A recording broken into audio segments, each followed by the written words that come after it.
దేవుని నామానికి స్తోత్రములు. మీ అందరికీ కూడా ప్రభు పేరిట వందనములు తెలియజేస్తూ ఉన్నాను. మరి ప్రతి దినంలాగానే దేవుడు ఇవాళ కూడా మనతో ఒక మంచి వాగ్దానం మాట్లాడుతున్నాడండి.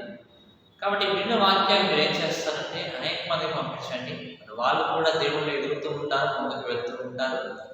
కాబట్టి ప్రియా దేవుడు బిడ్డలారా, మీకు ఈ ఉదయకాల సమయంలో వచ్చే వాగ్దానాలు ఎంతో అవి గొప్పగా ఉంటూ ఉంటే మీరు వింటే మీకు సంతోషంగా ఉంటుంది.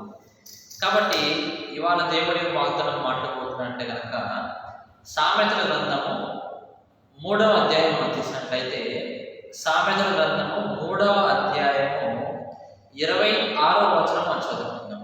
3వ అధ్యాయము 26వ వచనం మనం చూస్తే, యెహోవా నీకు ఆధారమగును, నీ కాలు చిక్కబడకుండానట్లు ఆయన నిన్ను కాపాడను అంటూ ఉన్నాడు. చూడండి, మంచి వాగ్దానం దేవుడు మనకు ఇస్తూ ఉన్నాడు. మన కాలు చిక్కబడకున్నట్లు మనల్ని ఆయన కాపాడబోతున్నాడు. సాధారణంగా అడవుల్లో వాటిల్లో వేటగాళ్ళు ఉంటూ ఉంటారు, జంతువులను చంపడానికి చూస్తూ ఉంటారు. వాళ్ళు ఏం చేస్తూ ఉంటారంటే సాధారణంగా ఒక ఉచ్చు ఒకటి బిగిస్తూ ఉంటారు, వల ఒకటి బిగిస్తూ ఉంటారు.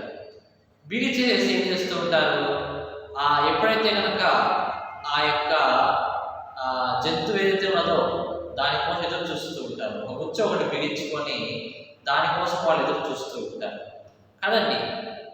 ఆ ఉచ్చులో ఎప్పుడైతే ఆ యొక్క జంతువు పడిపోతూ ఉంటుందో దాన్ని వాళ్ళు పట్టుకొని చంపేసి ఏం చేస్తుంటారు, తిని ఆహారం తింటూ ఉంటారు కదా. సో అలా చేస్తూ ఉంటారు. అయితే ఇక్కడ మనకేమంటున్నాడు, దేవుడు సాతాను అనేటువంటి వేటగాడి గురించి దేవుడు మాట్లాడుతున్నాడు. సాతాను అనేటువంటి ఆ యొక్క వేటగాడి గురించి దేవుడు మాట్లాడుతున్నాడు.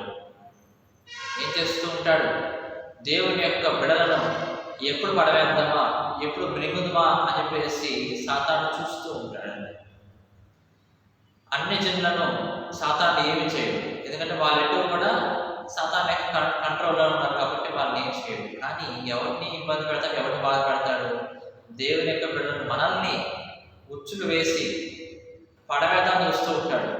నేత్రాశ, శరీరాశ, జీవపడము వీటన్నిటిని చూపించి మనల్ని ఎట్లాగైనా సరే దేవుడి నుంచి లాగివేయాలి, సాతాను గుంటలో పడవేయాలి, వలలో పడవేయాలని చెప్పి సాతాను చూస్తూ ఉంటాడు. కానీ మన దేవుడు ఏమంటే వాగ్దానం ఇస్తూ ఉన్నాడు, నీ కాలు చిక్కబడుకున్నట్లు.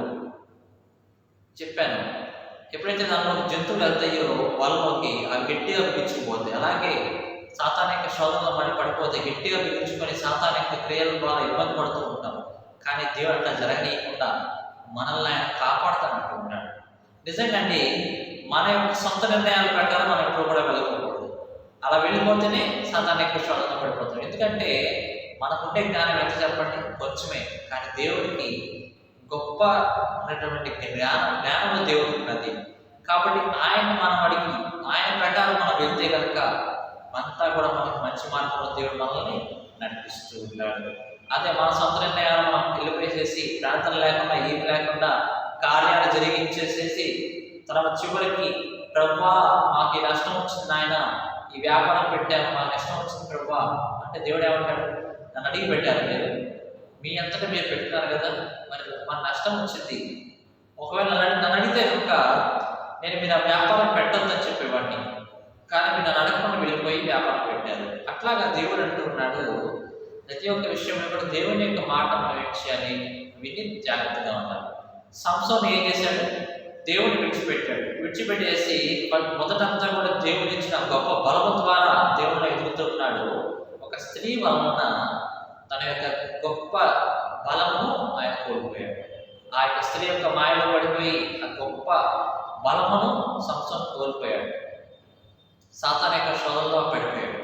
కానీ అంత గొప్పగా ఉన్న విశ్వాసి అయినటువంటి సంసోనే సాతాను యొక్క శోధనలో పడిపోతే మన విశ్వాసం ఎంత చెప్పండి, చాలా చిన్నది. మనం చాలా తొందరగా పడిపోతుంటాం సాతాను శోధన. కానీ ఇప్పుడు దేవుడు అంటున్నాడు, ఎప్పుడైతే సాతాను శోధన పడిపోతున్నావో నేను నిన్ను కాపాడుతాను అనుకుంటాను. దేవుడి యొక్క కాపుదల మనకుంటే కనుక మనం ఎటు వెళ్ళినా సరే బ్రతకగలం. దేవుని యొక్క కాపుదల మనకు లేకపోతే కనుక మనం ఎటు వెళ్ళినా బ్రతకలేము. ఆయన యొక్క కాపుదల వలన, ఆయన యొక్క నోటి మాట వలన మనం బ్రతుకుతూ ఉంటాం. మన మనల్ని ఏం చేస్తున్నాడంట, మనకి దేవుడు ఒక ఆధారంగా ఉంటాడంట, రక్షణగా ఉంటాడంట. ఎవరి నుంచి? సాతాను నుంచి, ఈ లోకంలో ఉన్నటువంటి ప్రజల దగ్గర నుంచి మనకు దేవుడు రక్షణ కలిగిస్తూ ఉంటాడు. మనకి ఆయన తోడుగా ఉంటాడండి, మనకు ఒక ఆధారంలాగా ఉంటూ ఉంటాడు, ఆశ్రయపురంలాగా ఉంటూ ఉంటాడు దేవుడు మనకి.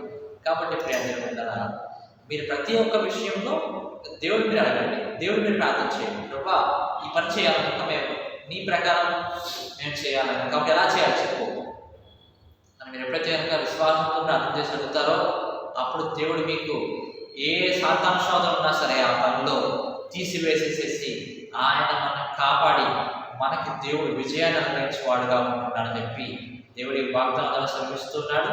దేవుడి వాగ్దానాలను దీవించి ఆశీర్వదించుగాక. ఆమేన్.